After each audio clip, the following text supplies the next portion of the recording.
Hello, everybody, and welcome to another week of Galome Elevation Talks. My name is Tumelo Seemule, also known as your favorite Galome. In this week's episode, I will be interviewing Melissa Dowd, who is a licensed marriage and family therapist based in San Francisco. She's a student counselor at Halt International Business School and has a private practice where she meets patients throughout the Bay Area. After years of working as a therapist and through personal experience, Melissa founded SofiaG, a company aimed at helping us navigate the ups and downs of life while remaining mindful through it all. Did I also mention that she is my therapist? This woman knows a lot about me, okay? And she's helped me get through so much that I thought, and I only found it right to bring her on here to come and impart some of this knowledge with you guys. So please welcome Melissa Dowd as she talks about self-care and your emotional health and empowers us with some everyday self-care tips we can use to make our lives better.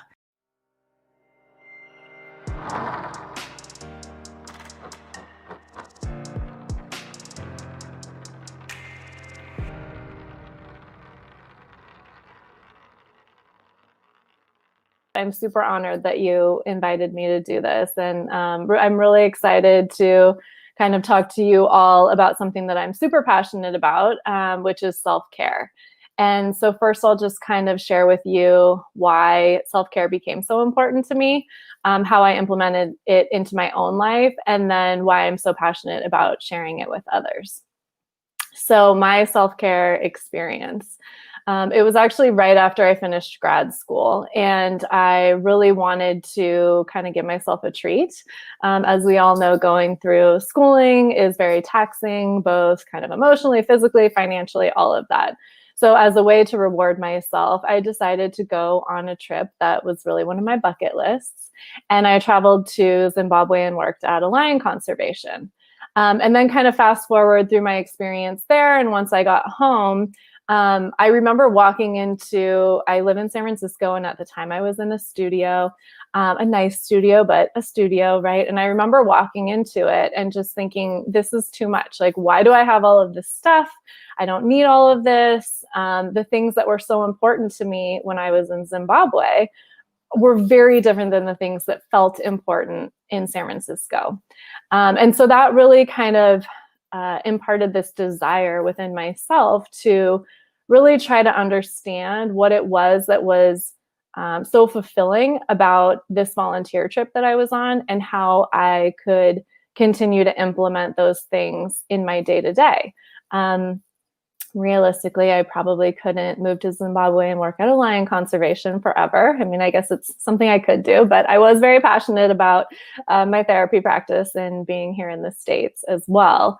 But so knowing that I couldn't kind of full-time live on this lion conservation, but how could I continue to bring these things into my day-to-day? And that's really where kind of my exploration of self-care came into play.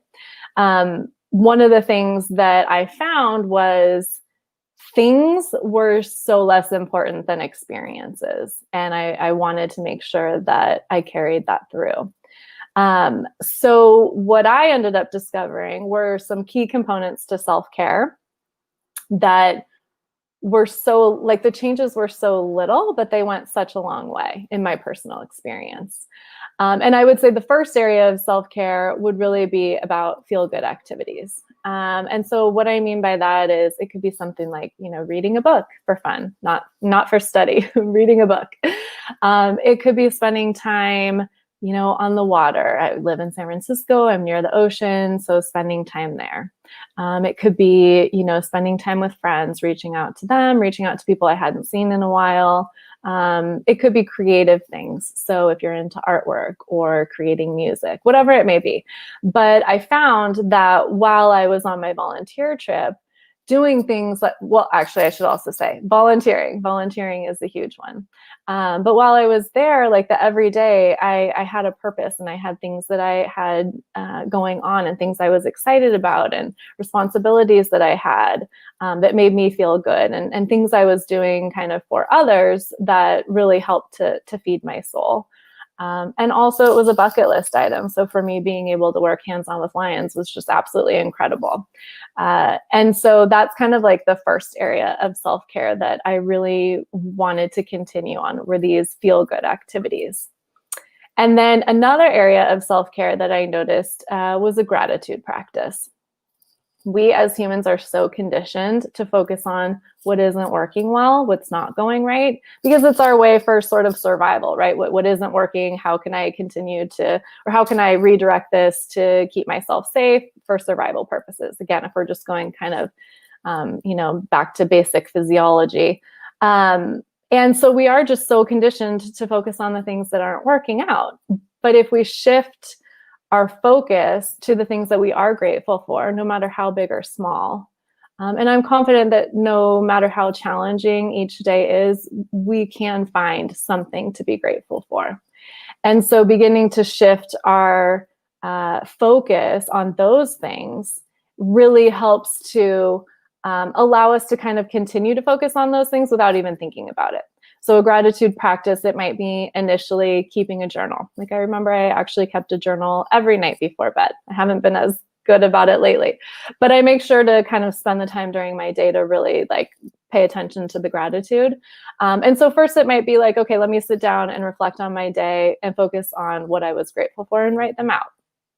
And then I think as you continue the gratitude practice, it really is just something that becomes second nature. So rather than only focusing on the things that aren't going well, we're really spending a lot more time to absorb the things that are going right, or things that we're grateful for, whether it might be like, I don't know, a beautiful flower that we saw on a walk, or a phone call that we got from someone, a little message that made us feel good. So whatever it is, just really taking time to absorb those things that we are grateful for.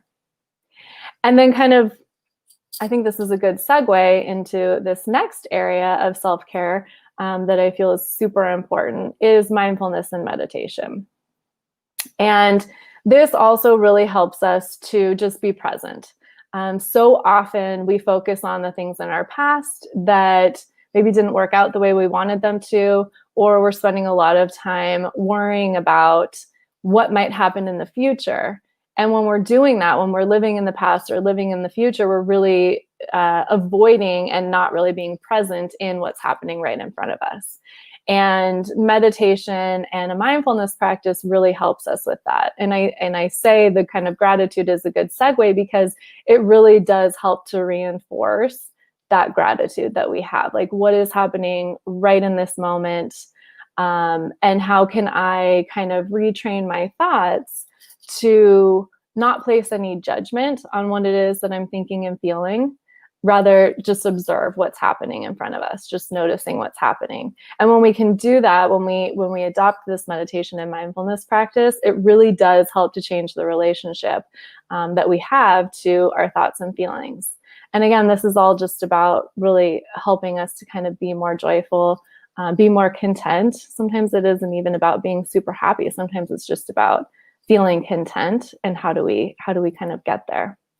And then this is also another segue into the next area of self-care, and that's internal dialogue. So that is, what is it that we're saying to ourselves? How are we speaking to ourselves? And just really noticing and observing it. Again, the way meditation and mindfulness teaches us. So oftentimes we tend to be our own worst critics. Maybe we make a mistake. Maybe we didn't, get what we wanted to, a grade that we wanted on a test that we had, or maybe we're trying to apply for jobs and it's just not going the way that we hope for, or we're not getting callbacks. Maybe we have challenging relationships with people in our lives, and, they might say something to us, and then we internalize that. So the internal dialogue is really like, what are the messages that we're getting from the external world, and how are we interpreting that, and then creating meaning about ourselves. And so when we take the time to really kind of pause take a step back and reflect on how it is that we're talking to ourselves. That's what I mean by when I say internal dialogue. How are we talking to ourselves? Well, are we coming from a place of self-judgment, self-loathing, or are we coming from a place of compassion, kindness, and trying to motivate ourselves rather than bringing us down? And that's a really important practice in our day-to-day too, because there is so much in our external world that happens that we really don't have control over.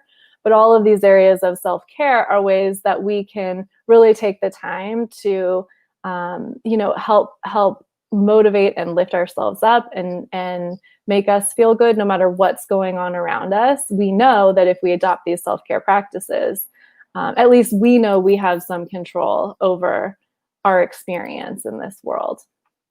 And one thing that I think self-care is, why self-care is so important is that it really does help to build our self-confidence in all of the ways that I've already shared, but also in just getting to know ourselves. Like, who are we? When we take time to do the activities that really make us feel good, sometimes we don't even know what those are, and we actually have to sit and think like, oh my gosh, what is it? What activities, what hobbies do make me feel good? We learn about ourselves. We oftentimes will challenge ourselves to get out of our comfort zones, like creating or adopting a gratitude practice. I don't know, we might be resistant to that.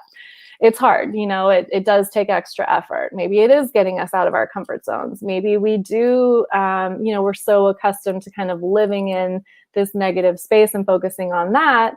Well, when we challenge ourselves to, focus on gratitude, what does that do for us?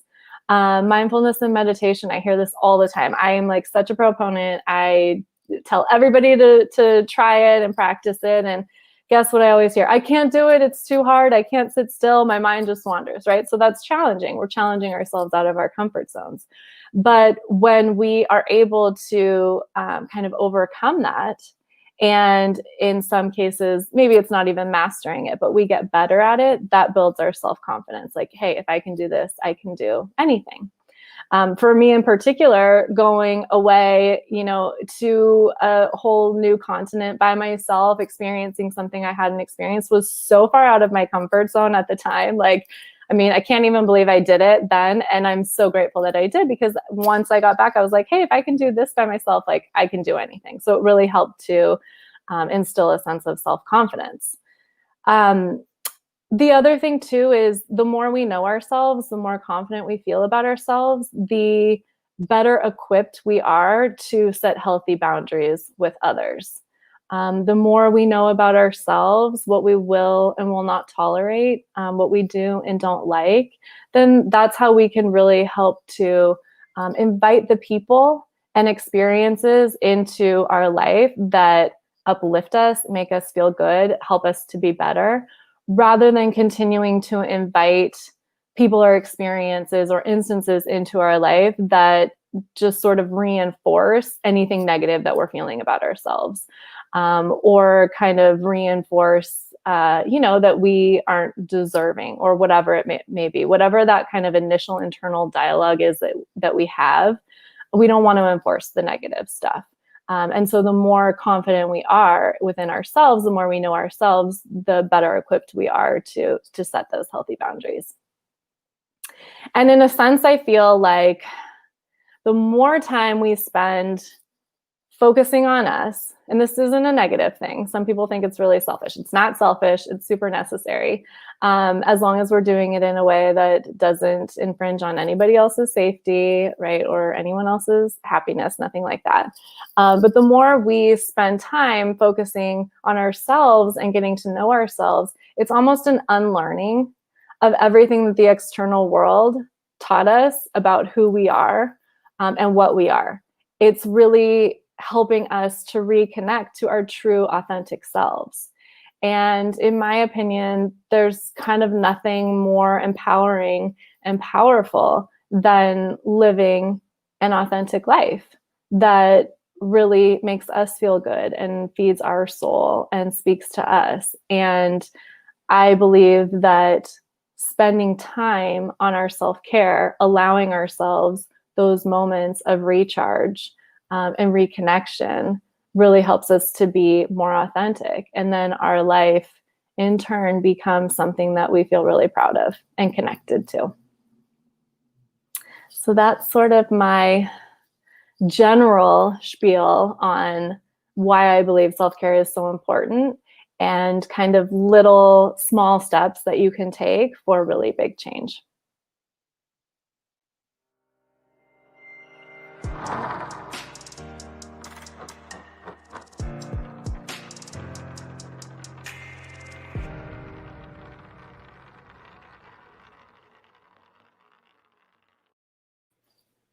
Oh, wow. You know, every time I have a conversation with you, I leave with so many gems from the conversation. It's just always a lot. That's awesome. It's always a lot. I mean, and I'll be sending everybody that's watching this a bill just so they know. Hey, pass it over my way. I'm just kidding. Just kidding. You know, and in the time that we're filming this, Zimbabwe is currently going through a lot. So I just want to say that we stand with the people of Zimbabwe, and hope and pray for the liberation soon. So everybody out there, please do the work, the same work that we were putting in for Black Lives Matter, for all these other movements that we've been investing in. Let's keep the same energy for movements that are happening within the African continent. Now, you know, you talked about a lot of things, Melissa. You're talking about a lot of things. But one thing that I realized is that, you remember that time I told you I want to move to London? Now it makes sense, where you were like, you know what, if you feel like you want to do it, just do it. Because I found out a lot about myself. I got to learn who I truly was. Like, that was the trip that I needed to really connect me back to myself and who I truly was. Yes, I do. I remember that very well. And I'll just say too, you know, some people might hear this and you know, potentially might think that's like running away or escaping, you know? And I think there's such a difference, right? Because that was such a conscious decision of yours. It was very conscious. You had a very clear intention behind it. It was, you know, temporary, and it was an opportunity for you to, like you said, reconnect with yourself, recharge, kind of get some space. And so I think that's the difference. You know, we don't always want to be like running away from responsibilities. That's not what we're talking about, right? It's very different than that. It's very intentional. They're very intentional choices. Yeah, my friends, I hope they're listening, because they were on my case. Now, self-care is something that more people are now talking about these days, especially ever since quarantine and lockdown began. What do you think are some of the biggest misconceptions that we have of what self-care is? That we're selfish if we do it. I hear that often, you know, that I think we have this mindset of we're supposed to put everybody else first before ourselves. And again, it's not about being selfish. It's just about really honoring and paying attention to what it is that we need in order to be our best selves, so that we can show up for other people, including ourselves, as our best selves. So I think that's one misconception. Another one that I hear a lot, especially working with a lot of overachievers, is that self-care is a waste of time. And I would say that is absolutely not the case, because I use the analogy a lot of a cell phone. So take a smartphone, for instance. If I'm on my smartphone all day long, using it for whatever, social media, going online, texting, video chats, whatever it may be, well, if I use it all day, the battery is going to drain and potentially die, right? And when that happens, when I notice that happens, I take the time to plug my cell phone in, because if the battery dies, it's of no use to me or anything, right? Oh, wow.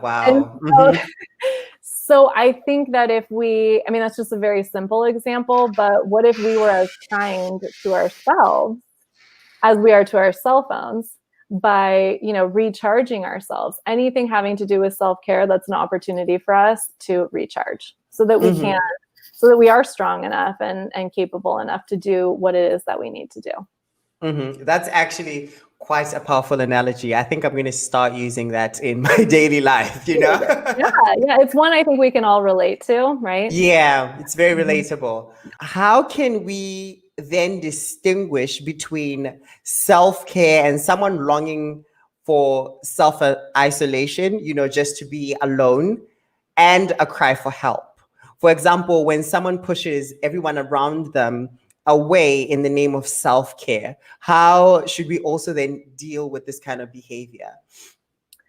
I think that's a good question. And I think for me, what I would say the distinguishing factor is what is the intention behind the individual's behaviors and actions? Okay, Mm, so if the intention is, hey, I've realized that I've really gotten away from myself, I'm disconnected from myself, I am not setting really great boundaries, and I need a moment for reflection and like this opportunity to just sort of be with myself and kind of disconnect and recharge for a while so I can get mhm, back to myself. Well, if that's why somebody is maybe kind of taking a break from others or from social media or whatever it may be, I think that's a healthy break.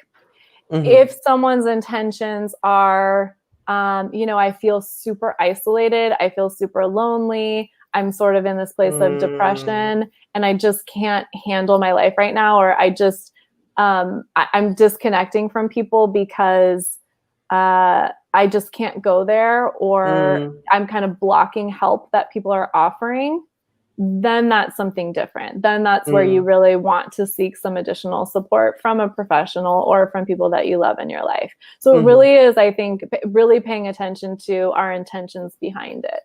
And Uh-huh. and why are we doing it? Are we doing it as a way to feel good and to feel recharged and provide joy and nurture and comfort and compassion in our lives? Or are Mhm. we doing it as a way to kind of disconnect from everything because it feels too overwhelming? You know, as you're saying this, I'm thinking back to all the times that I've needed space, and I'm seeing the difference in all the times. Sometimes it was because I was just not in the mood for anybody, and sometimes I think it came from that place of like I just need my space. You know, I Mm-hmm. just need to be alone with my thoughts and actually just, you know, sit in them and kind of figure them out alone. Um, Yes. and you know, segging into the next question, something that I've been struggling with recently is setting boundaries.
It's a hard one. It's a really hard one.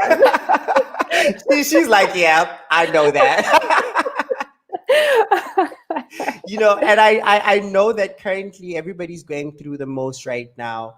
Um, well, I would even say a lot of us are now, we have the time to face our demons, you Hmm. know, to face our problems. So, considering this, how can I be there for someone that I love and I care about who may be depressed, for example, and not exhaust myself?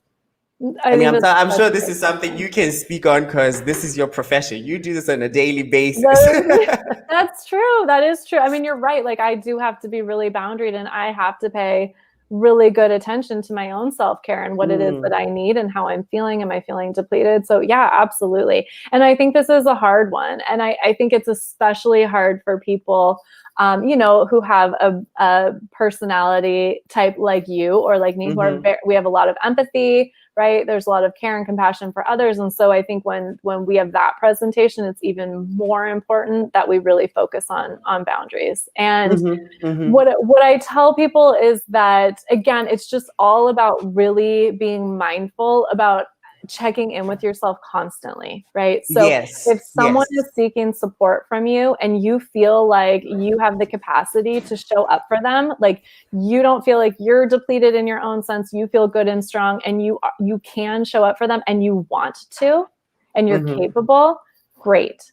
If you are noticing though that someone maybe is, you're not feeling the strongest, or someone is really taking a lot from you and there's not a lot of kind of give and take. Reciprocation. Yes.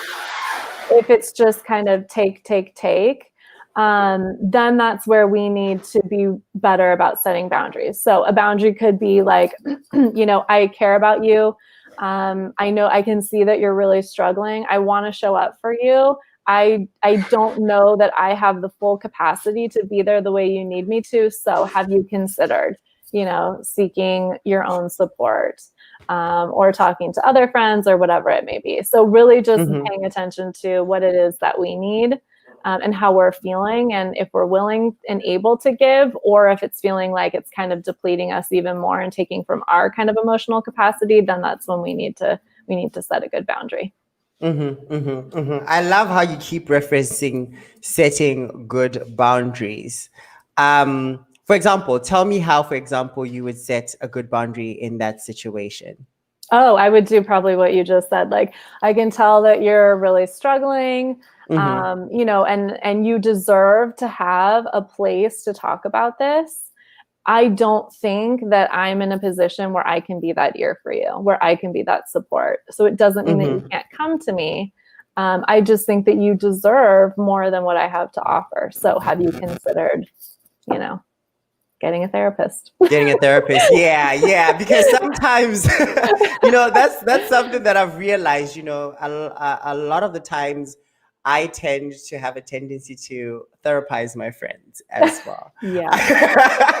I don't know if you've seen it from our sections, but I tend to have a tendency to therapize them without even knowing sometimes. And sometimes it becomes overwhelming, and at a certain point, I remember a friend of mine lashed out at me, and said, "You're not a therapist." Okay, I was taken aback, but later, this friend came back and was like, people always lash out at that therapist too at times. I was like, then I don't want to do this anymore.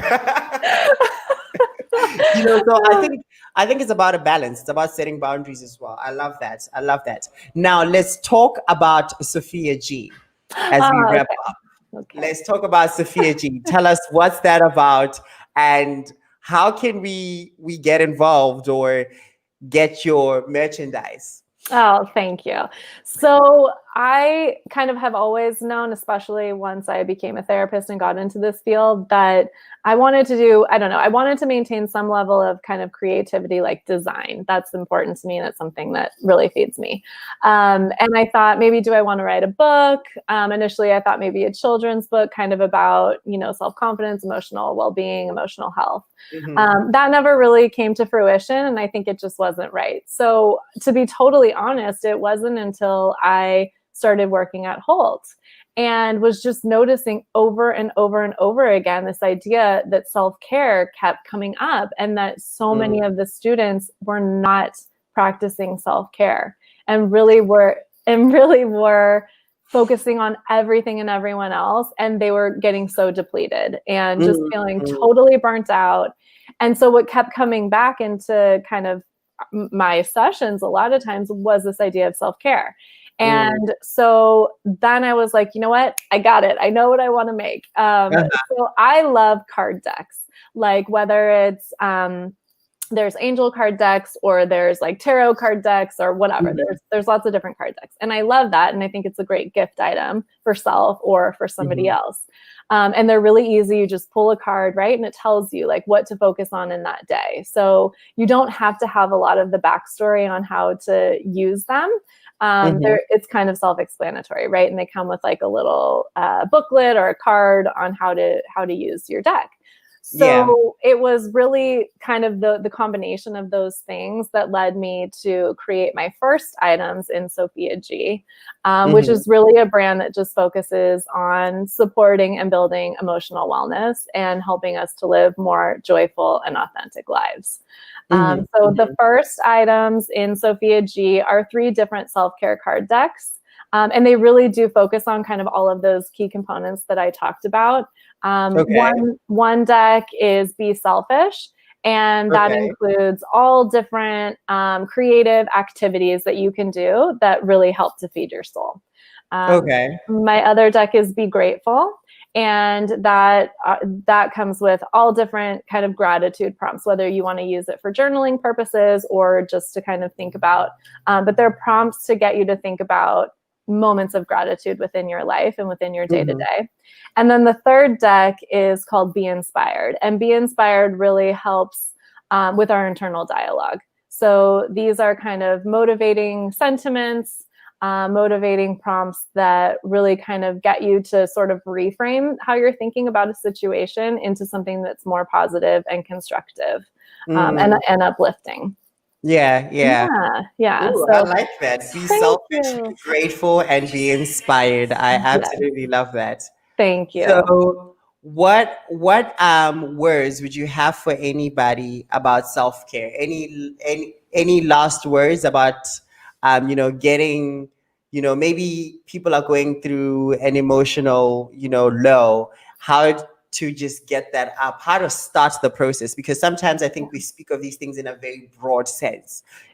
Self-care is this, but how do I start? Let's say I wake up today. What do you recommend I do? Yeah, I think that's a great question. Well, I would say it doesn't have to be something huge. It can be really small. And that's why I really did want to kind of name this, that small changes do go a really long way. So, maybe you decide like to wake up and start a gratitude practice that day and just get go buy yourself a journal that speaks to you or whatever, and just begin to write down and reflect on your day. I like doing it at the end of the day. Everybody is different. I think doing it at the end of the day is nice because it does allow us to be really mindful and present and kind of reflect on what our experiences were. That's a really easy place to start. If you're noticing that you kind of focus on the negative too much, well, gratitude is a great one to begin with. If you're noticing that you tend to do for everyone else before yourself, and you're feeling really burnt out, then I think activities are the way to go. And sometimes that's a hard one if you don't already have hobbies that you enjoy. So I like to say, think back to when you were a kid. What did you like to do as a kid? Did you like to build things with blocks or whatever? Did you like to draw? Did you like to play music? Did you like to be outside? Like whatever it is, because we can learn so much about ourselves from what we liked as a kid, right? So let's just say as a kid, I liked to draw or something. Okay, well, get creative again. Like start drawing, start coloring, get some paints, whatever it may be. And I think also, like, again, I'm such a huge proponent of meditation and mindfulness. So, if you're noticing that you kind of get lost in your thoughts, that's something you're really struggling with, maybe download a meditation app. There's a lot of free ones out there. And just try 3 minutes a day or something and just begin to implement those kind of mindfulness techniques into your day-to-day. Okay. I think that helps. That will go a long way in helping a lot of people start that process of, self-care and emotional health. Thank you so much, Melissa. Thank you. It was so great having you on here. This was so fun. Thank you so much. You're absolutely amazing. I mean, honestly, you've gotten me through some of the darkest times in my life, the pits, as I call them. And I really do appreciate you and the work that you do. And I hope that you continue to help people change their lives and help them, get more in touch with themselves, and leave a more positive mark in this world. Thank you so much. You're welcome. I appreciate you allowing me to be here with you and be on this journey with you. It means a lot to me. Thank you, Melissa. And thank you, everybody, for tuning in. Until next week, take care of yourself and each other. Bye. Thanks. Bye-bye.